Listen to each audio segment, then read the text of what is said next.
രസം ഉണ്ടാകുന്നത് എങ്ങനെയാണ്? രസം ഉണ്ടാവുകയല്ലോ, ഉണ്ടാക്കുകയല്ല. രസം ഉണ്ടാക്കുന്നത് എങ്ങനെയാണ്? എനിക്ക് കൃത്യമായിട്ട് അറിയില്ല, എന്നാലും ഏകദേശം പറയാം. ആദ്യം നമ്മൾ പരിപ്പ് വേവിക്കണം. ഒരു തക്കാളി ഇടാം, പിന്നെ കായവും കുരുമുളകും ചേർക്കണം, പിന്നെ എണ്ണ ചൂടാക്കിയിട്ട് അതിൽ കടുകും കരുവേപ്പിലയും പിന്നെ വെളുത്തുള്ളിയും മൂപ്പിച്ച് ചേർക്കണം. അത്ര ബുദ്ധിമുട്ടണമെന്നില്ല. രസമുണ്ടാക്കാനുള്ള പൊടി കടയിൽ കിട്ടും, പാക്കറ്റില്.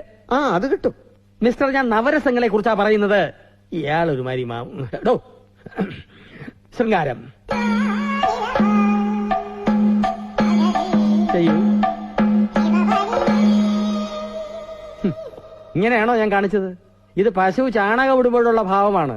ഞാൻ കാണിച്ചതുപോലെ ഒന്നുകൂടെ കാണിക്കൂ. എന്തിനാണോ ശൃംഗാരത്തിന് ശരീരം മുഴുവനിട്ട് ഇളക്കുന്നത്? നാട്യശാസ്ത്രത്തിൽ എന്താ പറഞ്ഞിട്ടുള്ളത്? നാട്യശാസ്ത്രത്തിൽ ഭരതമുനി എന്താ പറഞ്ഞിട്ടുള്ളതെന്ന്? ഏത് ഭരതമുനി, എന്ത് നാട്യശാസ്ത്രം?